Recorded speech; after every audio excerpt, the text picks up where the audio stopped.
Gledate najnoviji video na mom kanalu. Ako vam se dopadne, lajkujte ga, a moj kanal pratite. Klik na prati je besplatan. Vitlejemska zvezda ili cvet narandžaste zvezde je prelepa ukrasna biljka koja daje narandžaste cvetove.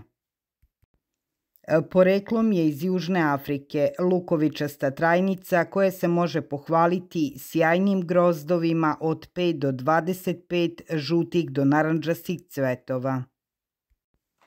Biljka cveta od kasne zime i tokom prolećnih meseci. Njihovi cvetovi otvaraju se u kasno jutro kada je sunčeva svetlost najsjajnija i zatvaraju se kada sunce zađe. Takođe se zatvaraju i po oblačnom vremenu. Nakon perioda cvetanja, biljke vitlejemske zvezde mogu doneti plodove. Stvaraju se kapsule koje imaju 6 uočljivih rebara u preseku i brojne kuglaste semenke. Uspeva na punom suncu i u dobro dreniranom zemljištu.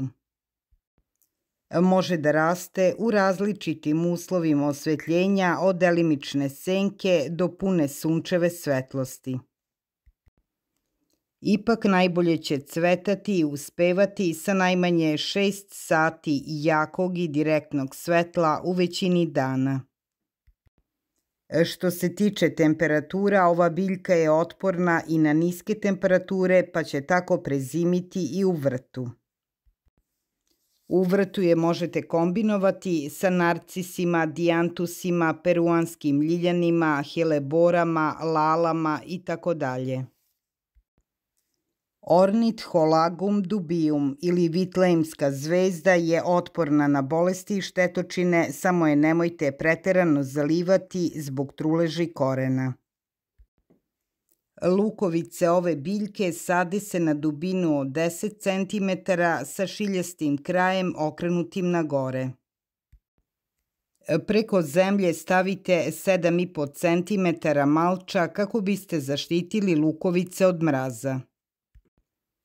Ove lukovice se sade i na 10 cm razmaka jedna od druge.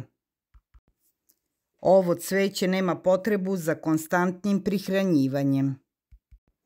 Jednom godišnje dodajte komposta oko biljke i zatrpajte zemljom. Ako vam dobro ne raste i ne cveta, možete dodati i malo organskog đubriva. Kada se period cvetanja završi, ostaće lišće koje ne smete da dirate dok samo ne nestane. Tokom prolećnih meseci povremeno zalivajte biljke. A kada ovaj cvet miruje od kasnog leta do zime, nemojte ga zalivati. Ova biljka se sama razmnožava tako što se množe lukovice u zemlji. Možete svakog proleća ove lukovice prebacivati na drugo mesto i tako razmnožavati biljku. Cvet se može razmnožavati i semenom.